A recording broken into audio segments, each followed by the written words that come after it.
Today's book is Psycho-Cybernetics. It was written because the author, Maxwell Maltz, was himself a cosmetic surgeon. He noticed that his clients were often not happier with themselves even after the surgery. He found this so intriguing that he set out in search of answers and wrote this book. The self-image is a mental blueprint that influences how we see ourselves and how we behave in the world. It is created through experience, the opinions of others, and our own conclusions about ourselves. Now that we have the boring definition behind us, let's move on to something interesting. Your behavior subconsciously adapts to what you think of yourself. Funnily enough, the same goes for your performance. For example, if Billy here believes that he is the worst mathematician in the world, retarded and somewhat learning disabled, then his math grade will look similar, not because it is the objective reality, but because he behaves according to his self-image. But it works the same the other way around. Let's look at Cristiano Ronaldo, absolute winner mindset, thinks of himself as the best. Evil tongues would call him self-absorbed, but if he didn't have exactly this self-image, he wouldn't act anything like one of the best soccer players of all time. Maltz's patients also serve as a good example. In their self-image they are ugly, so they go to the surgeon to have their crooked nose straightened, but come out still feeling ugly. This is because nothing has changed in their self-image. The brain and nervous system act like an automatic control system that is programmed to translate the self-image into reality. We have the ability to change our self-image. Maltz even gives 3 direct ways to do this. Firstly, positive visualization. Mentally picture yourself already having the success you want, being good at math, being the best soccer player in the world, or looking beautiful. Secondly, affirmations. Repeat specific positive statements about yourself. And finally, your actions. Act now as if you are the person you want to be. This is practically the origin of fake it till you make it. Each of us has a built-in goal achievement system that is anchored in the brain and nervous system. This system is controlled by the goals we set and automatically adapts to achieve them. All you have to do is define a goal and the system automatically works to find a way to achieve it. Our friend Billy is a goalkeeper, but when someone shoots at the goal, he does not act consciously. His goal achievement system takes over this task. Unfortunately, the success mechanism also has an evil twin, the failure mechanism. This works in exactly the same way, only for negative things, such as fears or doubts. This mechanism also looks for ways to achieve the goal. Both mechanisms are based on our subconscious mind, and that carries out what the conscious mind passes on to it. But it also has a certain superpower. It does not distinguish between imagination and reality.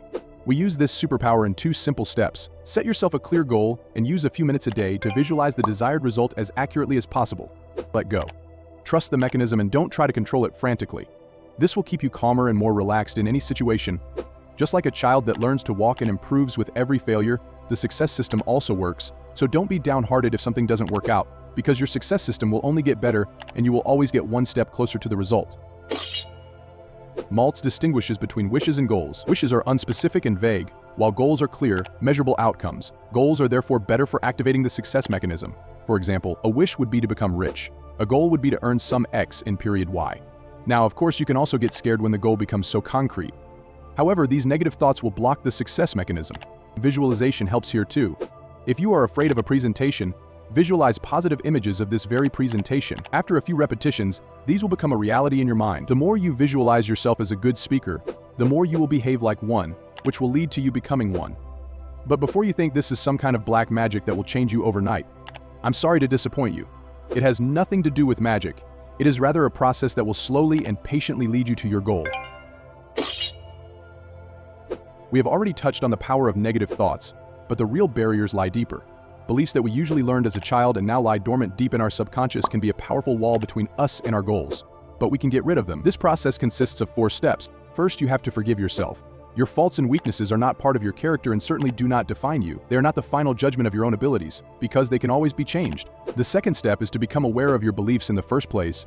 You just need to take a little time to think about them or live more consciously for a few days and they will become obvious. The third step, a reality check. You have to question your beliefs and check their validity. Are there any examples of your beliefs?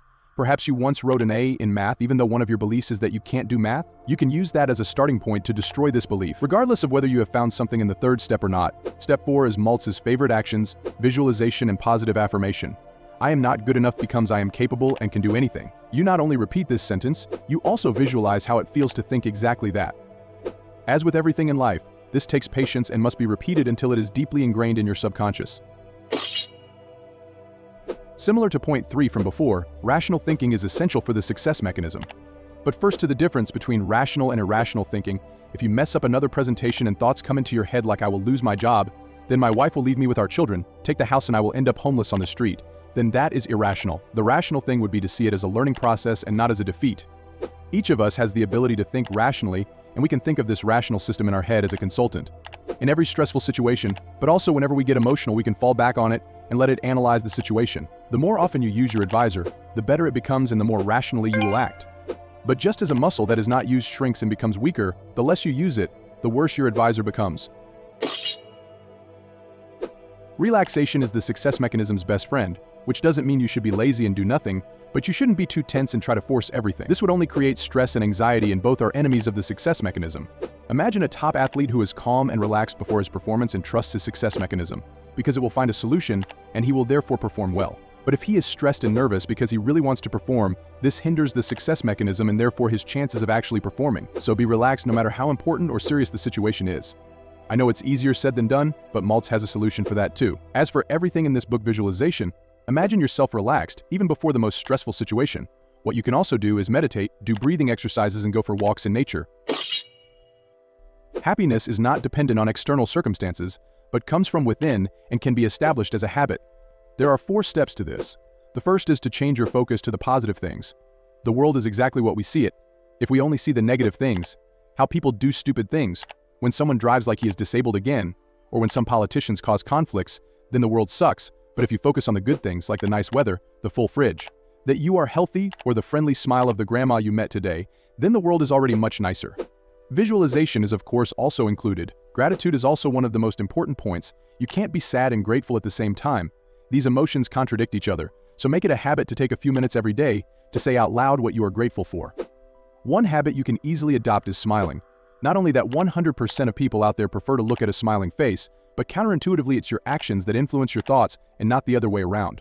So what kind of thoughts do you think you'll have if you walk around with a fat grin on your face all day?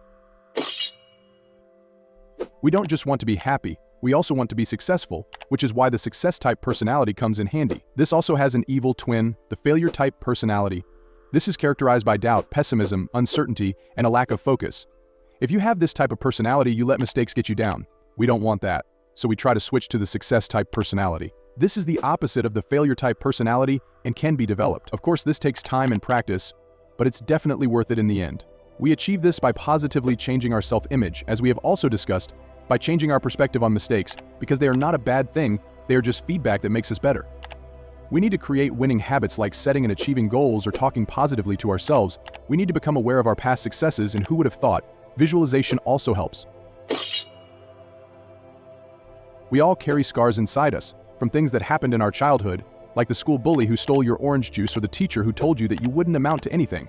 These scars hurt and are deeply rooted in us, but they don't have to stay that way. The first step is to let go and forgive, not just the people who did this to you, but especially yourself. When you do this, you take a huge burden off yourself because the resentment you have is heavy to carry and will hold you back if you want to move on. Also, give yourself the chance to overwrite the scars with positive experiences. Just because it was like this once doesn't mean it always has to be like this. The world and you have both changed, so approach it and overwrite your scars with positive experiences. And don't take the whole thing so seriously. It happened, yes, but you also have the opportunity to look at it with humor and lightness. That also takes a huge weight off your shoulders. And let's be honest, the stories often have a funny side too. Take a wide guess what also helps. Visualization and positive affirmation. Let's get to what actually makes you who you are, your personality. Unfortunately, it's often the case that you don't show yourself as you really are out of fear and vulnerability. So if you wear a mask and are not accepted, then only the character you have played, the mask, is not accepted. You yourself are not hurt. It's a simple protection mechanism, but in the long run it completely destroys your character. Because if you don't let your character out, it can't develop. We are not born with a certain personality, we develop it through our experiences and our contacts. But if you never show your personality, it can't develop either. The solution to this is authenticity, which, funnily enough, is exactly what we like about other people. Authenticity means being true to yourself and not living according to the ideas of others. But for that you need balls, and big ones at that. Change the way you talk to yourself and rethink your inner dialogues, and you will notice how often you think to yourself what others would think if you did X or Y. You will immediately interrupt this monologue and replace it with one that is about what you really want. Then you act on it, one small step at a time, after another. This will make it easier and easier, and your personality will not only become more authentic, but also stronger and more interesting. Rest is like a drive for the mind. Maltz helps us with 5 tactics. Sit comfortably, take a deep breath, and concentrate on consciously relaxing every muscle in your body. Visualize how tension dissolves. Calm through memory. Think of a situation in the past where you felt absolutely calm, happy, or safe. Mentally immerse yourself in this memory to create a feeling of peace. Let go of lack of control. Accept that you can't control everything and focus on what is within your control. Stop the negative movie. Imagine you see your negative thoughts like a movie on the screen. You have control over it. Actively imagine stopping this movie and erasing it from the screen. Focus on your goals. This gives you stability, order, and takes the focus away from the problems or negative thoughts. Crises are the best thing that can happen to us, and it is precisely this mindset that you need to adopt. Sure, they seem threatening and you are afraid of them, but when you see through this veil, you see the infinite possibilities that a crisis brings.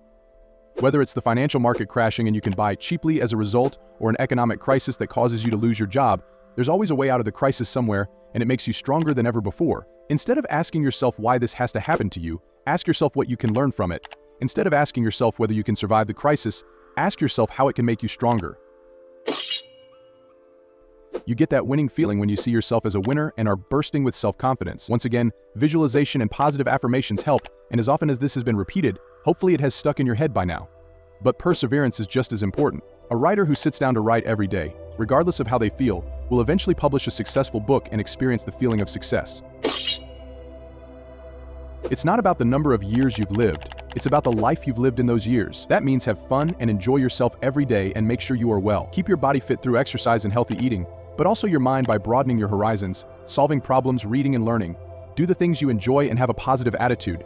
We often lose sight of these simple things, but they are enough to really fill our years with life. That was Psycho-Cybernetics in 11 minutes. I hope you enjoyed the summary. Please leave me a like, comment, and subscribe so you don't miss any more. If you want to learn more and get the condensed knowledge of over 1,000 books, ancient wisdom and neuroscience, then visit the Library of Alexandria and learn the secrets to become unbeatable. The link is in my description.